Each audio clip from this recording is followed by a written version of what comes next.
Thank you. I'd like to begin. Thank you. I'd like to begin by saying fuck Lance Armstrong.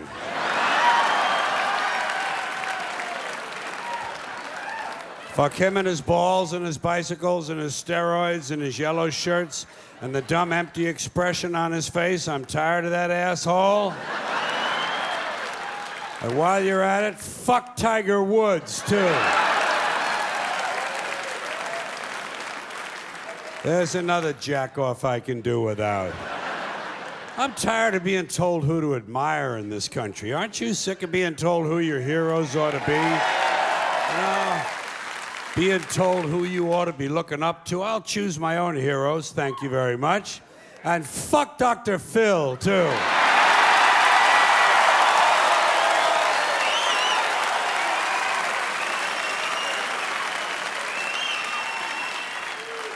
Dr. Phil said I should express my emotions, so that's what I'm doing.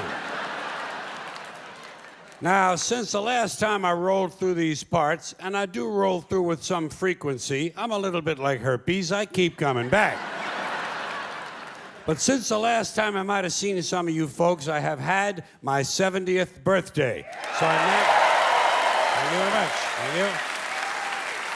Thank you. Yeah, I'm now 70 years old, and I like 70. Not as much as I like 69.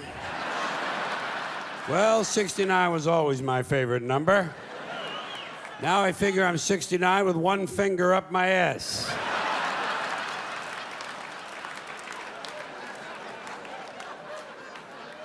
But now that I'm an old fuck, and that's what I consider myself to be, an old fuck. Old fuck is a very special term. It's not like old man. Old man is different.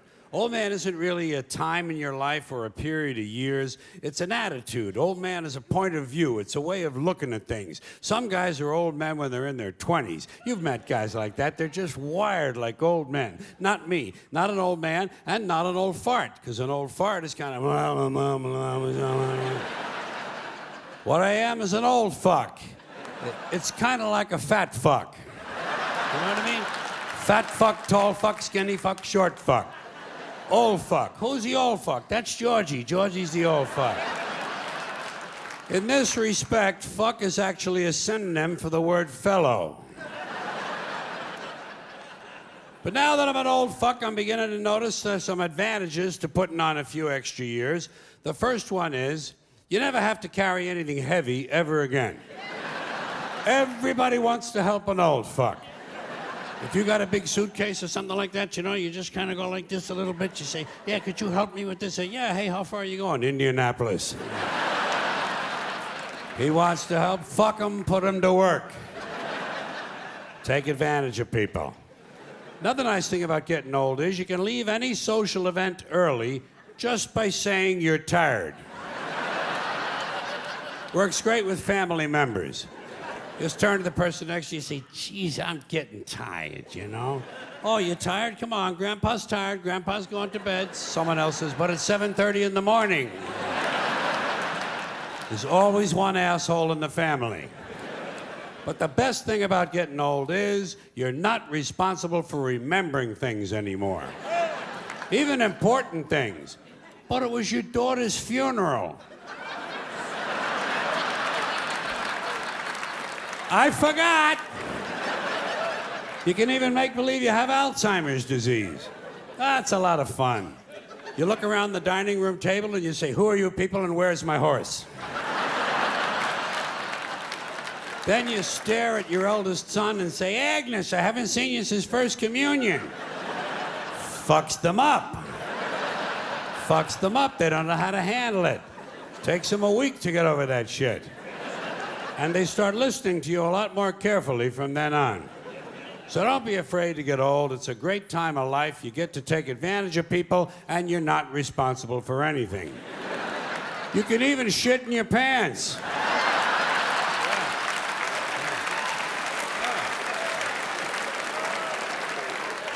They expect it. I haven't tried that yet, but I don't rule it out. I'm keeping my options open. Everything is on the table. Perhaps that's not the figure of speech I wanted right there. So you know what I've been doing? Going through my address book and crossing out the dead people. You do that? That's a lot of fun, isn't it? Gives you a good feeling. Kind of gives you a feeling of power. A superiority to have outlasted another old friend. But you can't do it too soon, you know? You can't do it too soon. You can't come running home from the funeral and get the book out, you know, and be looking through the book. You can't do that. A little time has to pass. You have to let a little time go by. I have a rule of thumb, 6 weeks. If you're a friend of mine and you're in my book and you die, I leave you alone for an extra 6 weeks.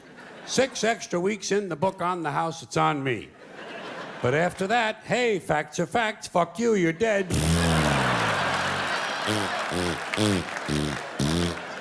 Out you fucking go.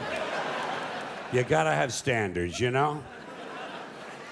Now, these days, a lot of people don't keep analog address books anymore. They don't want to be writing that stuff out longhand. They're in the computer age, and they have an application in the computer called Outlook or Contacts or Address Book, something like that. So they keep all the information in the computer, and they sync it up with their phone every day or every other day. So now, instead of scratching out a name, you get to delete the fuck.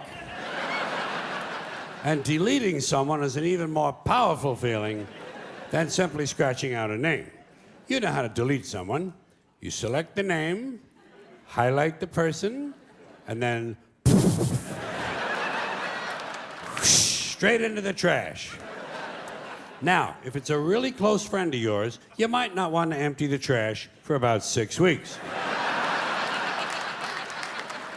Or if it's a little too harsh for you, a little too harsh to delete an old friend, you can always create a new folder. A special folder for dead people. You keep it on your desktop. It's kind of a digital purgatory.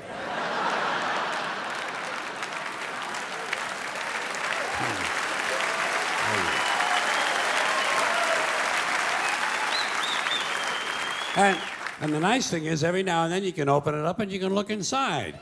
And you can see the people in purgatory. And you can move them all around, you know, move them around. Put them in little groups. 2 people who didn't get along in life, put them in a corner. Let them work it out. Let them work it out in purgatory. Or start a fight. Have a big fight in purgatory. That's a lot of fun. Nobody's going to get hurt. They're all fucking dead anyway. Then you put them in a big formation and have a parade. The Purgatory Parade of Dead People. Ah, there's a lot of fun you can have with a computer. So enjoy your digital selves.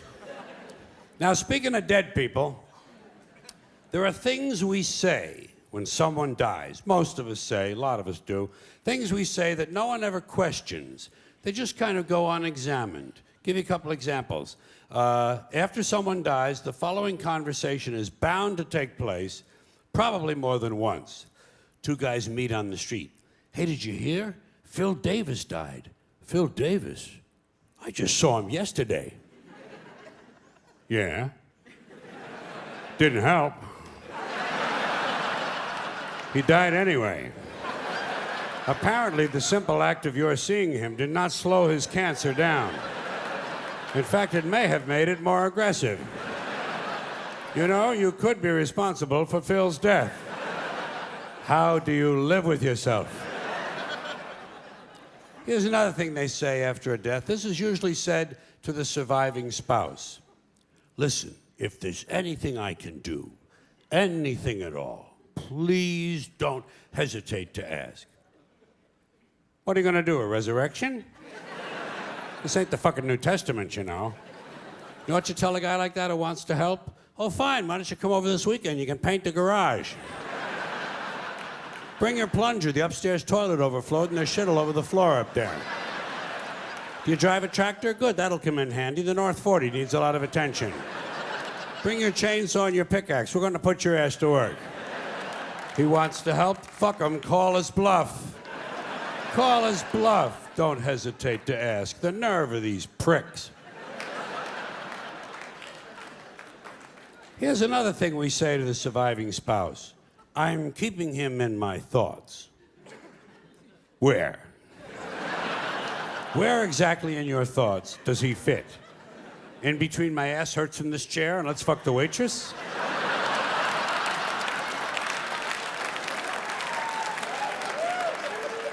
What are your priorities? We use a lot of euphemisms when we talk about death, you know? People say things like, you know, I lost my father. Ah, he'll turn up. You gotta stay optimistic with people like that. Give them reason to hope. Have you checked the dumpster out back? He used to like to take a nap in there. Keep it upbeat. Now, there's something else that is said after a death,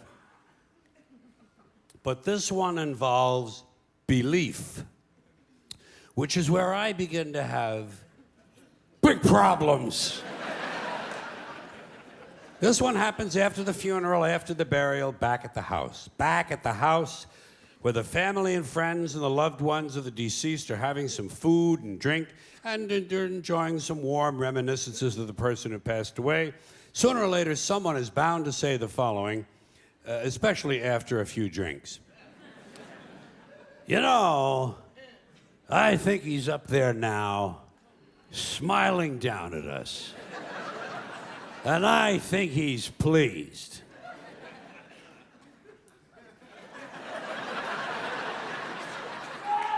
Now, first of all, there is no up there. No. For people to be smiling down from.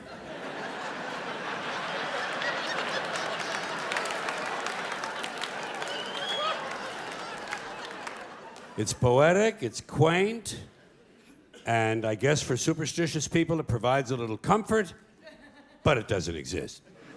But if it did, and if someone did somehow survive death in a non-physical form, I personally think he'd be far too busy with other celestial activities than to be standing around paradise, smiling down.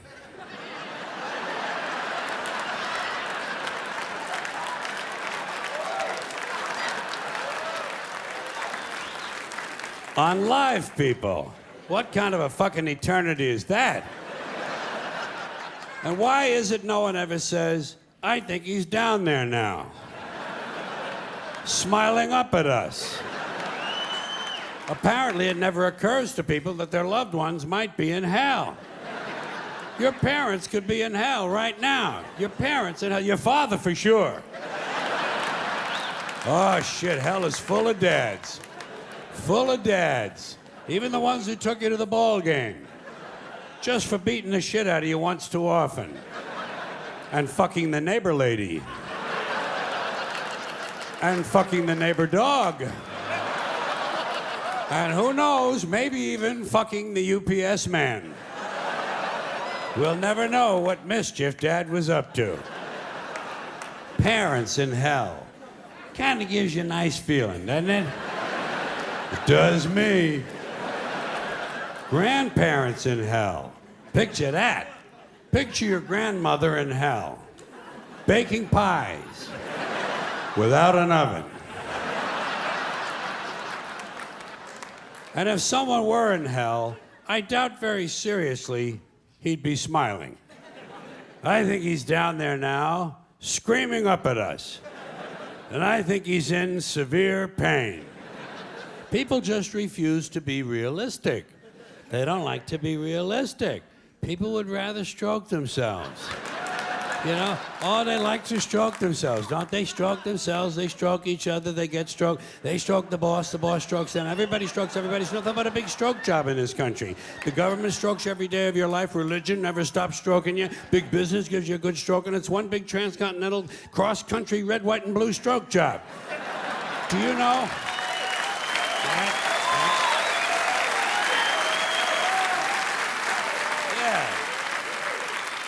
You know what the national emblem of this country ought to be? Forget that bald eagle. The national emblem of this country ought to be Uncle Sam standing naked at attention saluting, and seated on a chair next to him, the Statue of Liberty jerking him off.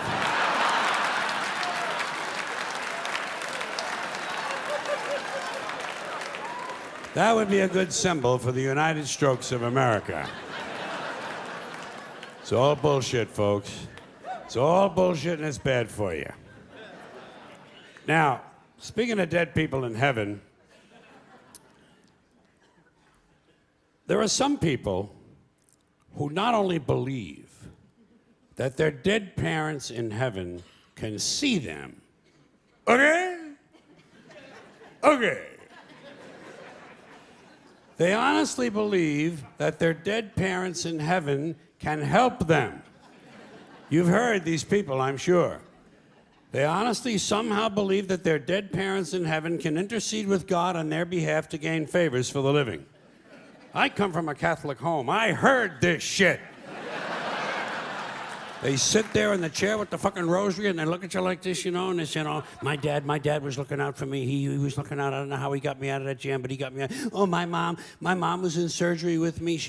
I could feel her presence in there. Yeah. Fine.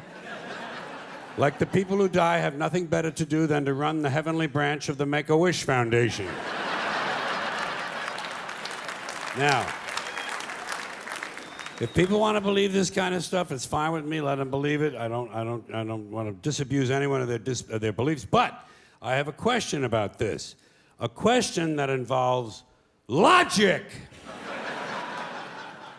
Let's suppose it's true. Let's allow the proposition that somehow dead parents in heaven can help their living children. Fine. So, we got a family living on earth, father and mother and 4 kids. Family of 6. Good family, nice family, doing all the right things, having a good time, making all the right moves. And the parents go away on a weekend trip and get killed in an accident. And the children, of course, survive. So now, according to this theory, these 2 people go to heaven and they start helping their 4 living children. Helping them with everything they need. Helping them with their science projects, with their SAT scores. Helping them get a good school and get a nice job and get a promotion and a raise and someone to marry, and they all grow up. These 4 kids now grow up and have children of their own. And let's say that all 4 of these now grown children also die at the same time.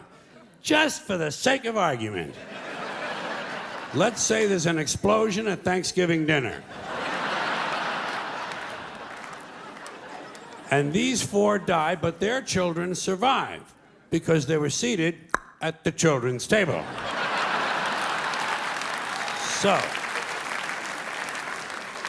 So now, according to the theory, these 4 go to heaven and they start helping their living children. But what happens to the original 2? What happens to the grandparents? Do they just go off duty now? What do? Is there a retirement program up there? Are there some activities for these people? Shuffleboard, pinball, online poker? There must be something they can do. Or do they have to remain on duty indefinitely? Do they have to keep on helping their living descendants forever and ever and ever? Is that what heaven's all about, helping the living? When do you get to just lie back on a cloud and take a fucking harp lesson? You know what I mean? Because people have been dying for a long, long time. There's been a lot of dead motherfuckers. Did you know that?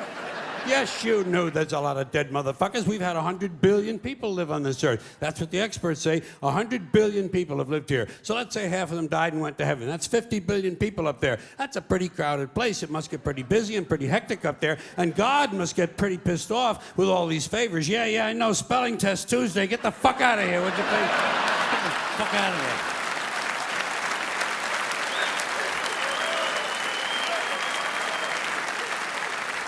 You know, even God can go on sensory overload. That's why I wanted 1 day off a week. Christians gave him Sunday, Jews gave him Saturday, Muslims gave him Friday. God has a 3-day weekend, which is probably just what he needs. Now, just a couple other questions about this whole theory. Suppose you die without having any children. Who do you help? Strangers? It would be nice. Suppose you're an adopted child. Who helps you? Your biological mother? She doesn't even know where the fuck you live.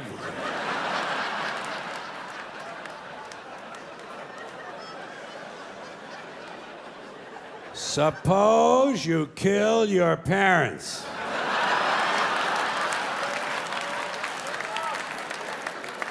Would they help you? I'll guarantee you Mr. and Mrs. Menendez are not helping those two boys. No, no.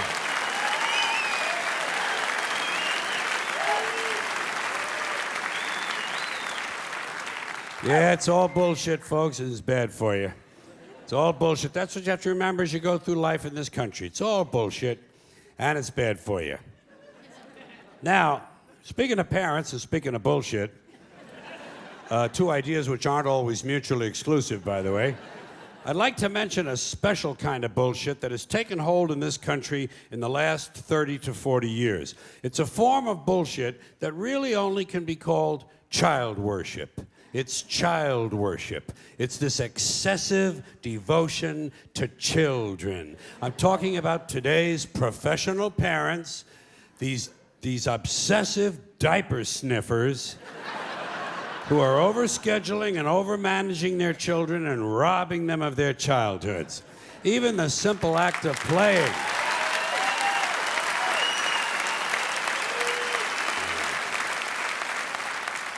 Even the simple act of playing has been taken away from children and put on mommy's schedule in the form of play dates. Something that should be spontaneous and free is now being rigidly planned. When does a kid ever get to sit in the yard with a stick anymore? You know, just sit there with a fucking stick. Do today's kids even know what a stick is? You know? You sit in the yard with a fucking stick and you dig a fucking hole. You know? Yeah.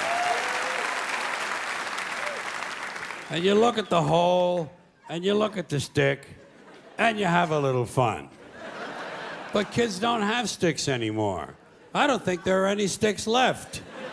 I think they've all been recalled because of lead paint. Who would have thought that one day the manufacturing of sticks would be outsourced to China?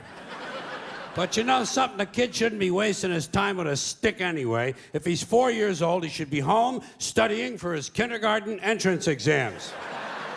Do you know about that shit? Oh, they have them now. Yeah. There are places that have kindergarten entrance exams. The poor little fuck. The poor little fuck, he can barely locate his dick. You know, and already he's being pressured to succeed. Pressured to succeed for the sake of the parents. Isn't this really just a sophisticated form of child abuse? And speaking of that, speaking of child abuse,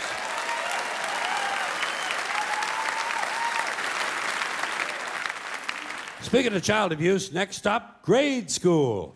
Grade school, where he won't be allowed to play tag because it encourages victimization. And he won't be allowed to play dodgeball because it's exclusionary. And it promotes aggression. Standing around is still okay. Standing around is still permitted, but it won't be for long because sooner or later some kid is going to be standing around and his foot will fall asleep and his parents will sue the school and it'll be goodbye fucking standing around. Yeah.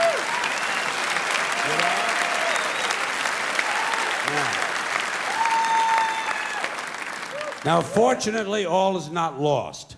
All is not lost because at least we know that when he does get to play, whatever games he is allowed to play, the child will never lose. We know he'll never lose because in today's America, no child ever loses. There are no losers anymore. Everyone's a winner. No matter what the game or sport or competition, everybody wins. Everybody wins, everybody gets a trophy. No one is a loser. No child these days ever gets to hear those all-important character-building words. You lost, Bobby. You lost. You're a loser, Bobby. They miss out on that. You know what they tell a kid who lost these days? You were the last winner. A lot of these kids never get to hear the truth about themselves until they're in their 20s, when their boss calls them in and says, Bobby, clean the shit out of your desk and get the fuck out of here, you're a loser. Get the fuck out of here. You know?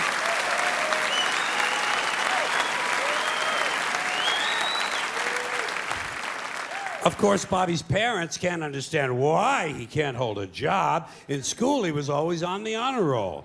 Well, what they don't understand, of course, is that in today's schools, everyone is on the honor roll.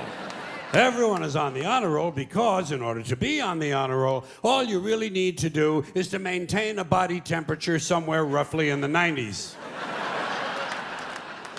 But we shouldn't be worrying about how he's doing at school because, you know, come summertime, he'll be off to camp. Yes, he'll be off to camp, but not to swim and hike and play softball. No. Today's child will be sent away to lose weight. He'll be sent to fat camp, or violin camp, or ceramics camp, or computer camp, or leadership camp, whatever the fuck that is. Leadership camp. Isn't that where Hitler went?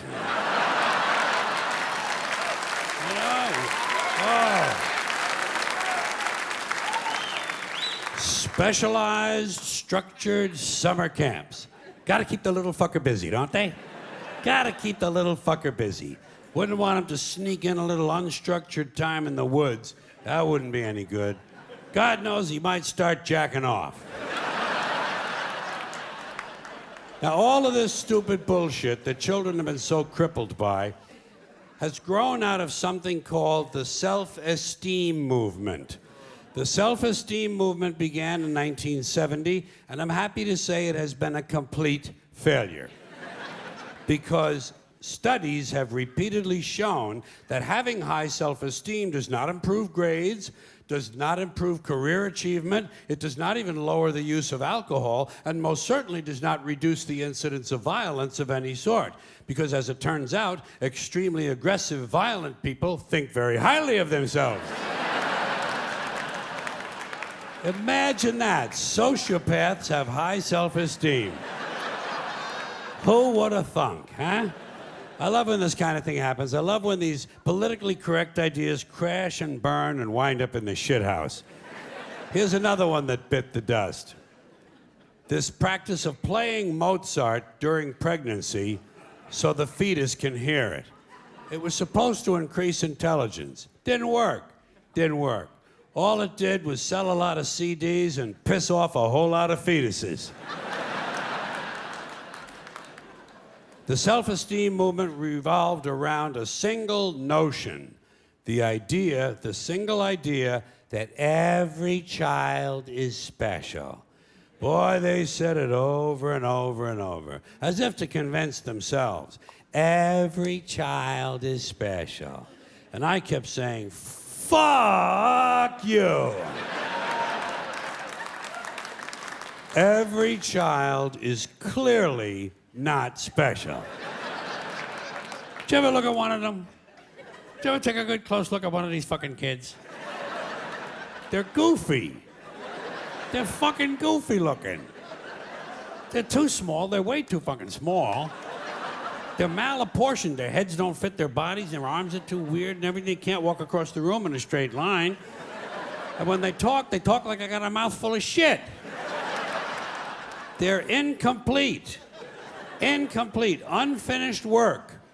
I never give credit for incomplete work. Now, P.T. Barnum might think they're special, but not me. I have standards.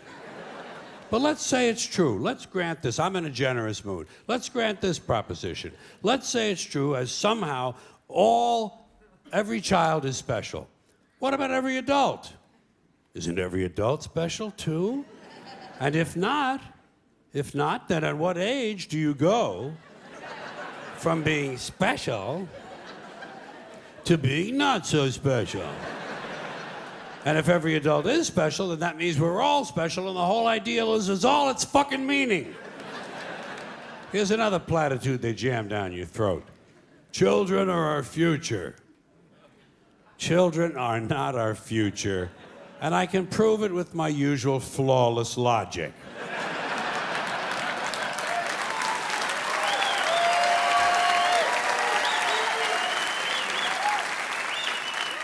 Children can't be our future because by the time the future arrives, they won't be children anymore, so blow me!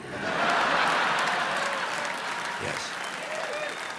As you may have noticed, I always like to present a carefully reasoned argument. Raising a child is not difficult. They try to make it into this mysterious, difficult test. Nothing to it. Easiest thing in the world to raise a kid if you follow the steps. First step, you take the kid and you put him out on the street corner. And you leave him there. You come back a week later. If the kid is still there, you got yourself a stupid fucking kid.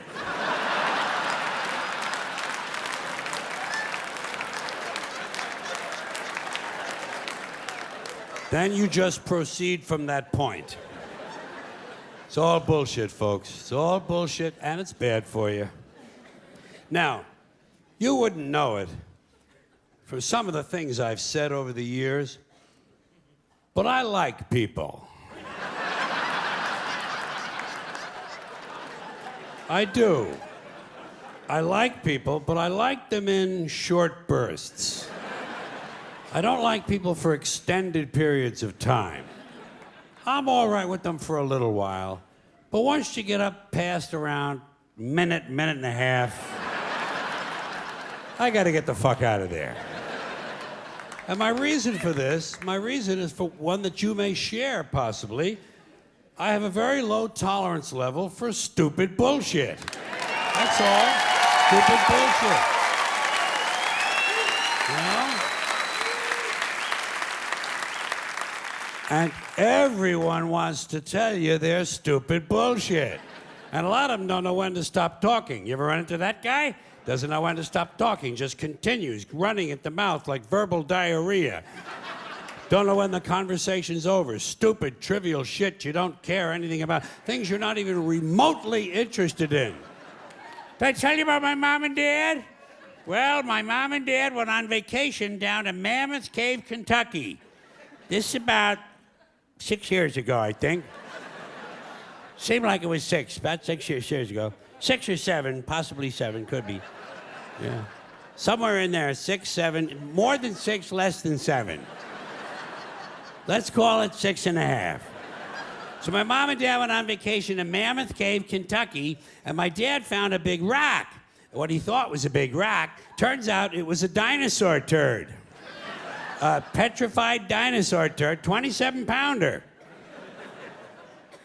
You know, now that I think of it, it might have been 8 years ago. That would have been close to Y2K, wouldn't it? Remember Y2K? Whatever happened? Everybody's all worried about that. Nothing ever happened. Big fuss. Nothing ever happened.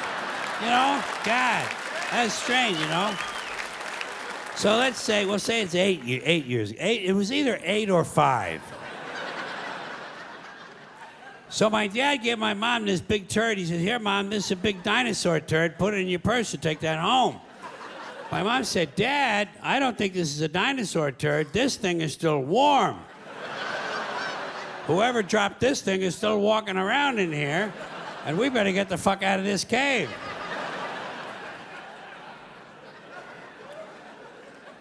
9 years ago. 9. I know it was 9 because my wife was pregnant with our first boy, Mahmoud ibn El Said ben Salam. And he's 10 now. Or is he? He's 11. Maybe he's 11. He's either 11 or 5.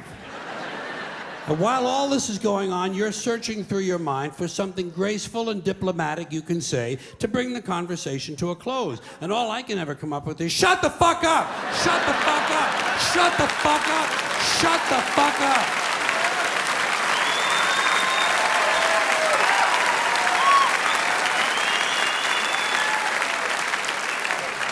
But you can't say that. Good manners don't permit it. You have to find another way, and I go to body language. I try to use my body language to show that the conversation's over. I find myself leaning at a 45-degree angle, trying to indicate the direction I'd like to go if this person would just shut the fuck up.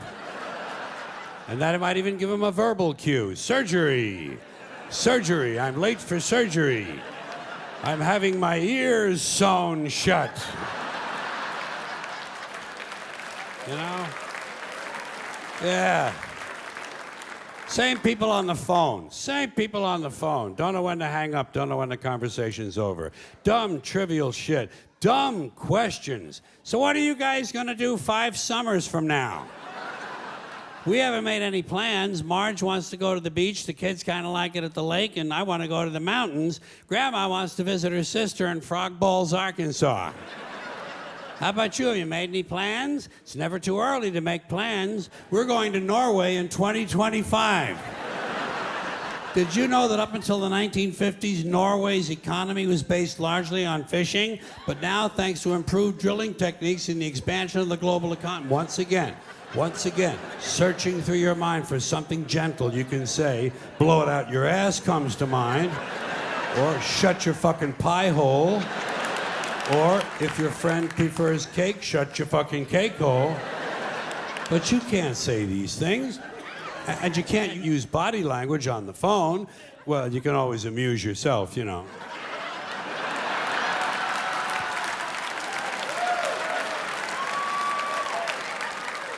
Or if it's your mother, you show your mother respect, you put her on speakerphone.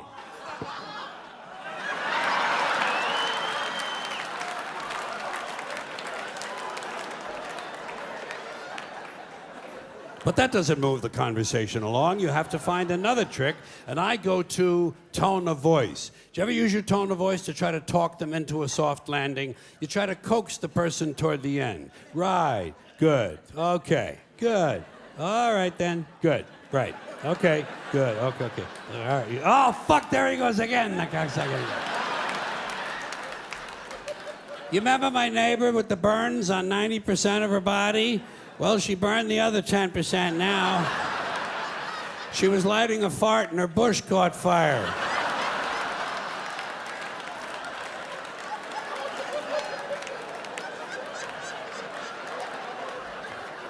Listen, Reverend. Reverend, I hate to be rude, but I just took a 3.5-hour shit. And I'm bleeding from the asshole. Well, I don't have any mercurochrome. Yes, I'll put a Snoopy Band-Aid on it. Thank you. Yeah, thank you. You do that for me. Yes, say a prayer for my asshole. Thank you very much. You have to resort to these tactics because many people do not understand what a phone call should be or what a phone call is. Ideally, a phone call is the brief exchange of a few vital pieces of information. This is a phone call. Hey, Steve, what time's the circle jerk start tonight? 10 o'clock. Okay, listen, I'm going to be a little bit late. You'll have to start without me. Oh, don't worry, I'll catch up. I'm eating a whole bunch of oysters and watching a horny movie. It's called Tarzan Fucks a Zebra. Russell Crowe. Well, it's kind of a fantasy. Right now, Renee Zellweger is blowing a unicorn. That's a phone call. It should not be a 2.5-hour harangue of your third cousin describing her mailman's liposuction. God, people are fucking boring. People are just fucking boring. You know, it would be great for a guy like me just to be in a coma. Huh? Wouldn't that be great? Nothing to do all day. You just crap out and breathe through a fucking tube. They feed you through a tube. There's nothing to do. Whoa, you talk about being a couch potato. That's it, man. No phone calls coming in, nobody dropping by unexpectedly. And if they do drop by, you're completely unaware of it. Because you're in a fucking coma, and you're practically clinically dead. And you don't have to listen to their stupid shit. Their stupid shit, like about their new ride-around lawnmower with the two-tone horn and the GPS in case they get lost on the lawn. And their boss and their job and their car and their kids. Jesus fucking Christ. Their kids. Folks, nothing worse than to be stuck somewhere with some married asshole and have to listen to him tell you about his fucking kids. Let me tell you something, folks. Nobody cares about your children, okay? No, you don't care. You don't care. No. Nobody cares about your children. I speak for everyone. I've been appointed by the rest of the group to inform you we don't care about your children. That's why they're your children. So you can care about them and we don't have to bother. But they tell you anyway. Todd is in the 7th grade now. He's in the cheese club. Giselle is 5 and already she's had 9 periods. Johan is 11, and he pretty much sits around the house hallucinating all the time. Then they want to show you the pictures. Here's another ordeal. The pictures of these little gargoyles that they have loosed from their loins. A lot of these professional mommies, boy, they think there's nothing better than having a baby. Oh, they think it's the biggest thing in the world, like it's a big event, having a baby. I call it pumping out a unit. That's all they're doing. That's all they're doing, pumping out a fucking unit. Boom, boom. Like some of them like assembly lines, like a factory. Boom, every fucking year. Boom. Hey, Jeff, want a kid? Boom. How about twins? Boom. Polluting the earth. Polluting the earth with these creatures who have no future. They have no future. Have you pictured what this planet is going to be like in 40 to 50 years? It's going to be a big smoking ball of shit. A big smoking, flaming, stinking ball of gaseous shit. That's what's going to happen. That's what's going to happen. It's irresponsible to have more than one child. Have one. Have one child. Replacement value for yourself. That's all. Don't even replace your husband. Don't replace your husband. No. He's done enough fucking damage as it is. But they want to show you the pictures. Sometimes they warn you, you know, that's good. They say, hey, you want to see some pictures of my kid? No. Just describe them to me. But they show you, and there are 2 ways you can handle it. I have found 2 ways to handle the pictures.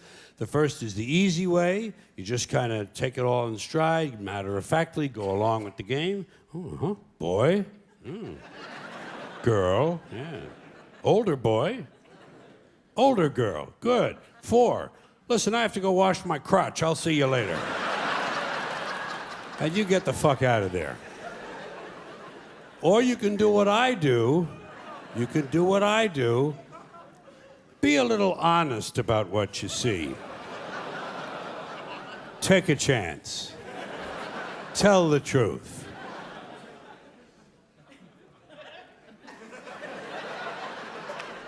Look at the fucking head on that kid.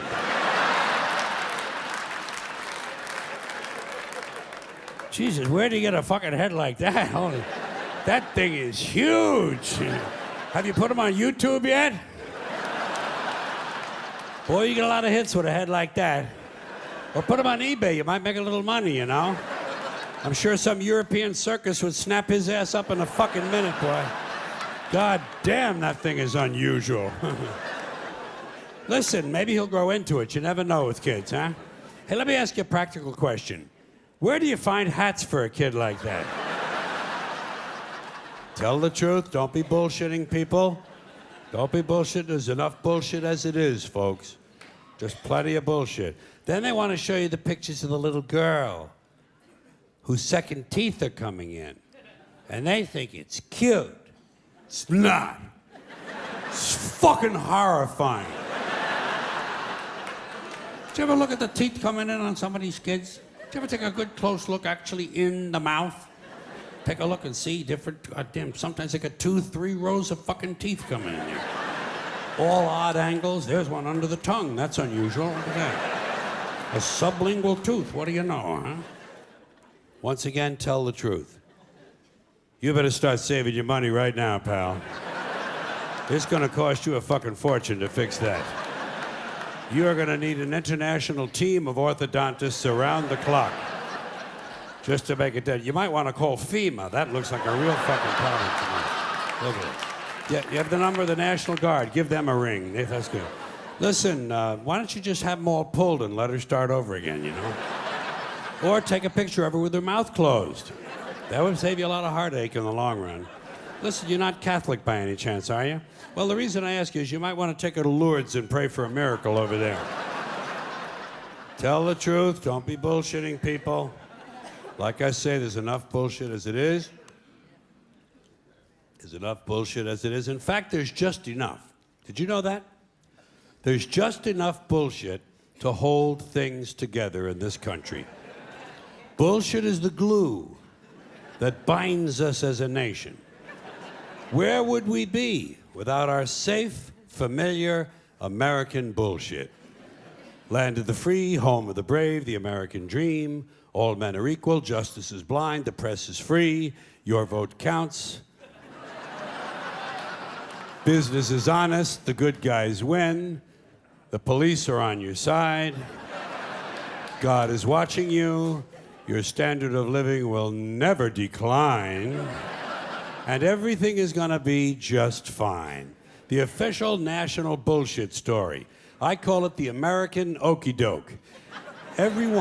Every one of those items is provably untrue at one level or another, but we believe them because they're pounded into our heads from the time we're children. That's what they do with that kind of thing. Pounded into the heads of kids because they know that children are much too young to be able to muster an intellectual defense against a sophisticated idea like that. And they know that up to a certain age, children believe everything their parents tell them. And as a result, they never learn to question things. Nobody questions things in this country anymore. Nobody questions anything. Everybody's too fat and happy.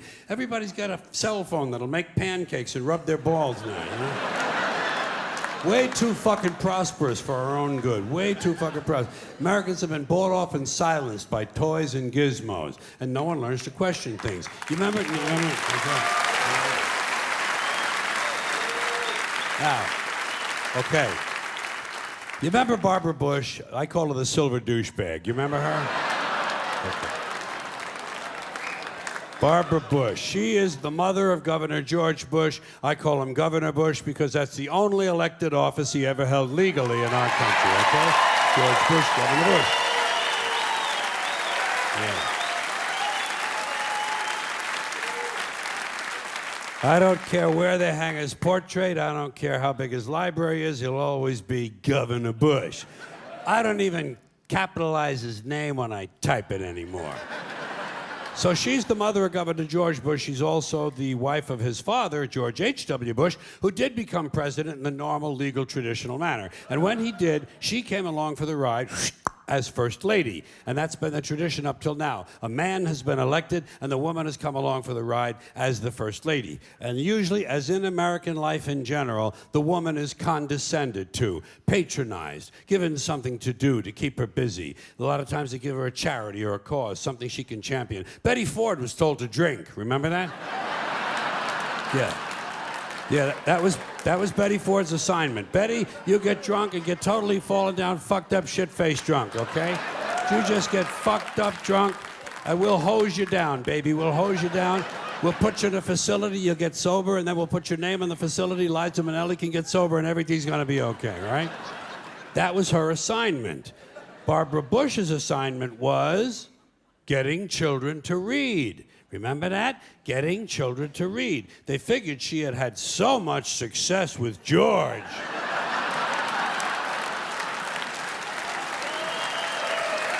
You know?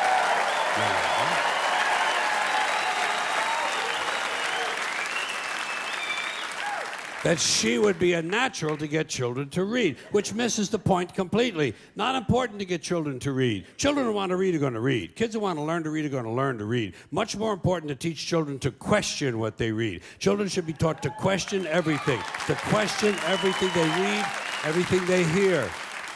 Children should be taught to question authority. Parents never teach their children to question authority because parents are authority figures themselves and they don't want to undermine their own bullshit inside the household. So they stroke the kid and the kid strokes them and they all stroke each other and they all grow up all fucked up and they come to shows like this.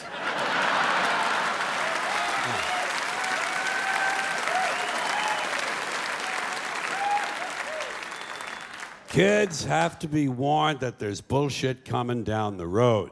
That's the biggest thing you can do for a kid. Tell them what life in this country is about. It's about a whole lot of bullshit that needs to be detected and avoided.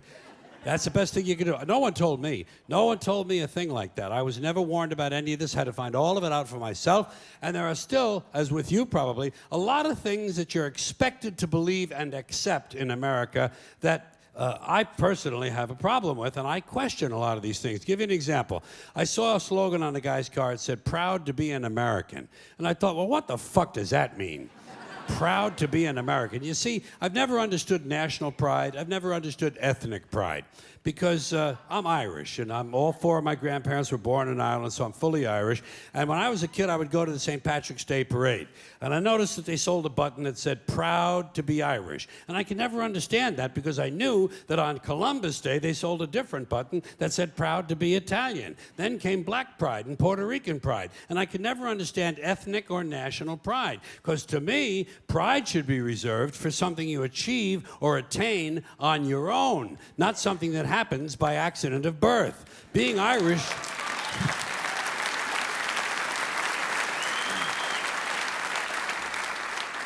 Being Irish isn't a skill.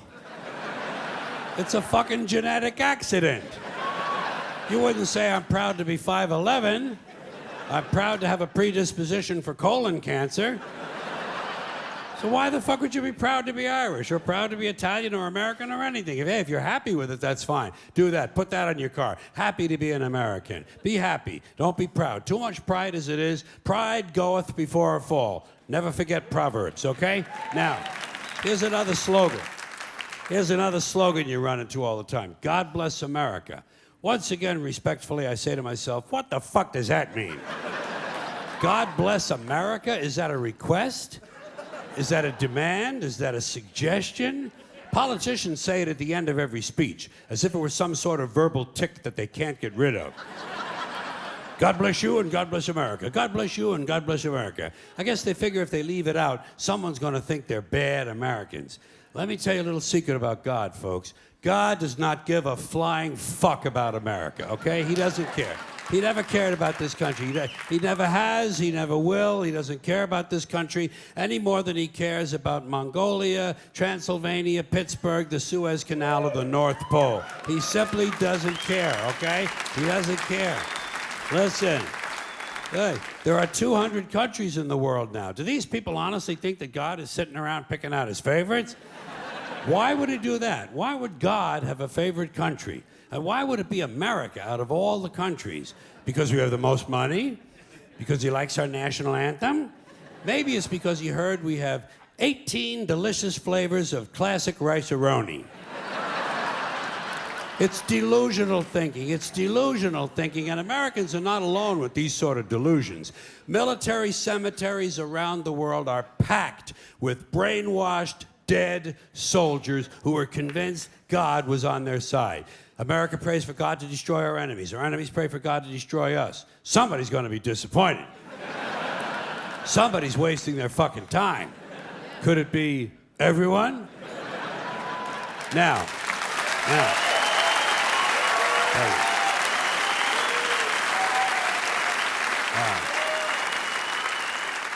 If people want to say God bless America, that's their business. I don't care. But here's what I don't understand. If they say God bless America, presumably they believe in God. And if they do, they must have heard God loved everyone. That's what he said. He loved everyone and he loved them equally. So why would these people ask God to do something that went against his own teachings? You know what these God bless America people ought to do? They ought to check with that Jesus fellow they're so crazy about. They're always talking about what would Jesus do? What would Jesus do? They don't want to know so they can do it. They just want to know so they can tell other people to do it. Well, I'll tell you what Jesus would have done. I'll tell you what Jesus would have done. He would have got up on the top of the Empire State Building and said, God bless everyone around the world forever and ever till the end of time. That's what Jesus would have done, and that's what these people should do, or else they should admit that God bless America is really just some sort of an empty slogan with no real meaning except for something vague like good luck. Good luck, America, you're on your own, which is a little bit closer to the truth. Here's a civic custom that I don't understand. Maybe you can help me. Taking off your hat when a flag passes by, or when some jackoff at the ballpark starts singing the national anthem. They tell you to take off your hat. What the fuck does a hat have to do with being patriotic? What possible relationship exists between the uncovered head and a feeling that ought to live in your heart? Suppose you have a red, white, and blue hat. Suppose you have a hat made out of a flag. Why would you take it off to honor the flag? Wouldn't you leave it on and point it toward the flag?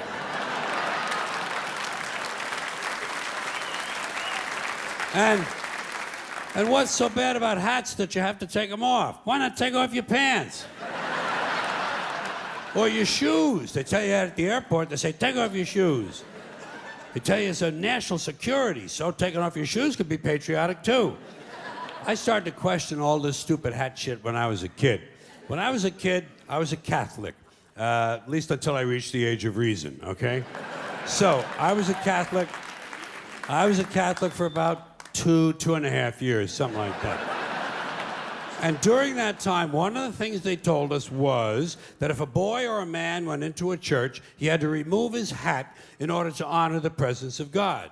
But they had already told me that God was everywhere. So I used to wonder, well, if God is everywhere, why would you even own a hat? Why not show your respect? Don't even buy a fucking hat. And just to confuse things further, they told the women exactly the opposite. Catholic women and girls had to cover their heads when they went into church. Same as in certain temples, Jewish men have to cover their heads in those temples. In those same temples, Jewish women not allowed to cover their heads. So try to figure this shit out. Catholic men and Jewish women, no hats.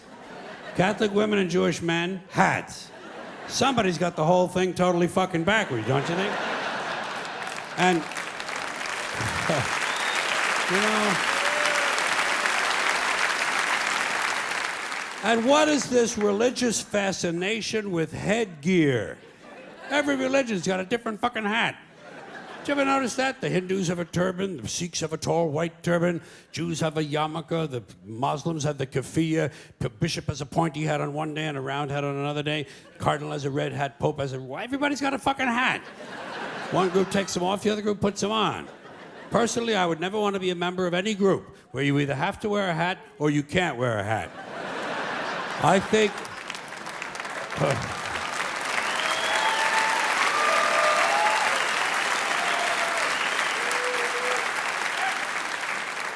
I think all religions should have one rule and one rule only: hats optional. That's all you need to run a really good religion. Here's another one of these civic customs: swearing on the Bible. You understand that shit?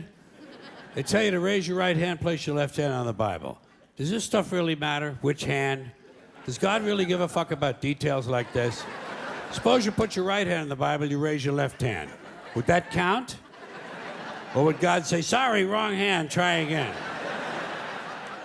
And why does one hand have to be raised?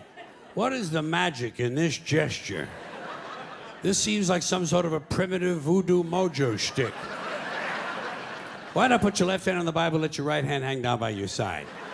It's more natural. Or put it in your pocket.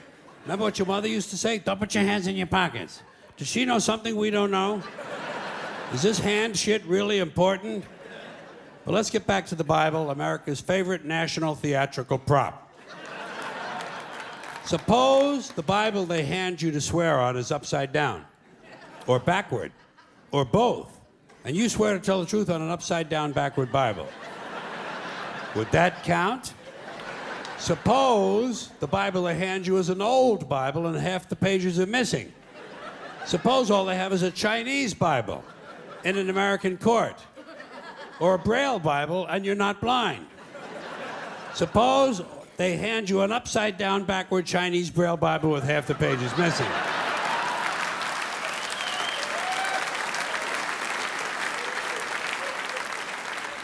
At what point does all of this stuff just break down and become just a lot of stupid shit that somebody made up? They fucking made it up, folks. It's make-believe. It's make-believe. Now, all right. Okay. Let's leave the Bible aside. We'll get back to the science fiction reading later. The more important question is, what is the big deal about swearing to God in the first place? Why does swearing to God mean you're going to tell the truth? Wouldn't affect me. If they said to me, you swear to tell the truth, the whole truth, and nothing but the truth, so help you God, I'd say, yeah. I'll tell you about as much truth as the people who wrote that fucking Bible. How do you like that? Huh?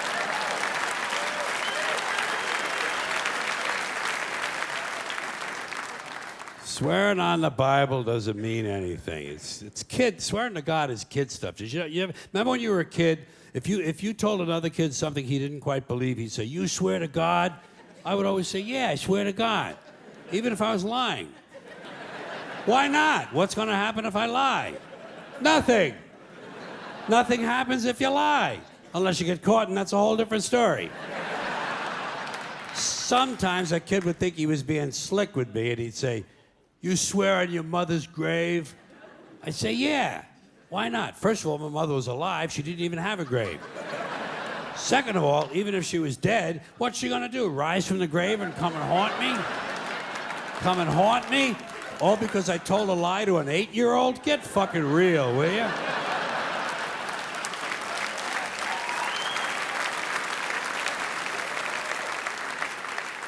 Sometimes I would say, "I swear on my mother's tits." Kids are impressed with things like that. I mean, I don't care about my mother's tits either. I don't care if they fell off. Fuck her. Not my problem. They're your tits, Ma. You keep an eye on them. Swearing to God doesn't mean anything. Swearing on the Bible doesn't mean anything. You know why? Because Bible or no Bible, God or no God, if it suits their purposes, people are going to lie in court. The police do it all the time. All the time. Yes, they do. It's part of their job to protect, to serve, and to commit perjury whenever it supports the state's case. Swearing on the Bible is just one more way of controlling people and keeping them in line, and it's one more thing that holds us back as a species. Here's one more item for you, the last in our civics book, rights. Boy, everyone in this country is always running around yammering about their fucking rights. I have a right, you have no right, we have a right, they don't have a right. Folks, I hate to spoil your fun, but there's no such thing as rights, okay? They're imaginary. We made them up, like the boogeyman. The Three Little Pigs, Pinocchio, Mother Goose, shit like that. Rights are an idea. They're just imaginary. They're a cute idea. Cute. But that's all. Cute and fictional. But if you think you do have rights, let me ask you this. Where do they come from? People say, well, they come from God. They're God-given rights. Oh, fuck, here we go again. Here we go again. The God excuse. The last refuge of a man with no answers and no argument. It came from God. Anything we can't describe must have come from God. Personally, folks, I believe that if your rights came from God, He would have given you the right to some food every day, and He would have given you the right to a roof over your head. God would have been looking out for you. God would have been looking out for you. You know that? He would have been worried about making sure you have a gun so you get drunk on Sunday night and kill your girlfriend's parents. But let's say it's true. Let's say God gave us these rights. Why would He give us a certain number of rights? The Bill of Rights in this country has 10 stipulations, okay? 10 rights. And apparently God was doing sloppy work that week because we've had to amend the Bill of Rights an additional 17 times. So God forgot a couple of things, like slavery. Just fucking slipped his mind. But let's say God gave us the original 10. He gave the British 13. The British Bill of Rights has 13 stipulations. The Germans have 29. The Belgians have 25. The Swedish have only 6. And some people in the world have no rights at all. What kind of a fucking goddamn God-given deal is that? No rights at all? Why would God give different people in different countries different numbers of different rights? Boredom? Amusement? Bad arithmetic? Do we find out at long last, after all this time, that God is weak in math skills? Doesn't sound like divine planning to me. Sounds more like human planning. Sounds more like one group trying to control another group. In other words, business as usual in America. Now, if you think you do have rights, one last assignment for you. Next time you're at the computer, get on the internet, go to Wikipedia.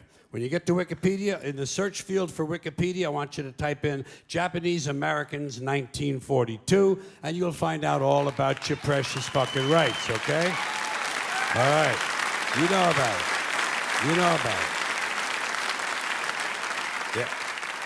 In 1942, there were 110,000 Japanese American citizens in good standing, law-abiding people who were thrown into internment camps simply because their parents were born in the wrong country. That's all they did wrong. They had no right to a lawyer, no right to a fair trial, no right to a jury of their peers, no right to due process of any kind.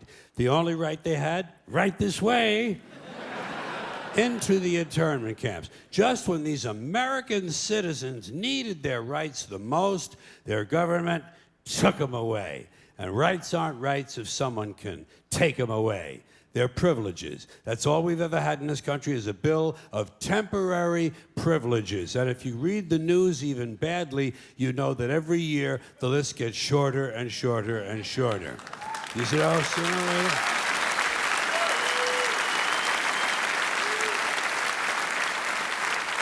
Yeah. Sooner or later, the people in this country are going to realize the government does not give a fuck about them. Government doesn't care about you or your children or your rights or your welfare or your safety. It simply doesn't give a fuck about you. It's interested in its own power. That's the only thing, keeping it and expanding it wherever possible. Personally, when it comes to rights, I think one of two things is true. I think either we have unlimited rights or we have no rights at all. Personally, I lean toward unlimited rights. I feel, for instance, I have the right to do anything I please. But if I do something you don't like, I think you have the right to kill me. So where are you going to find a fairer fucking deal than that? So the next time some asshole says to you, I have a right to my opinion, you say, oh yeah? Well, I have a right to my opinion, and my opinion is you have no right to your opinion. Then shoot the fuck and walk away. Thank you.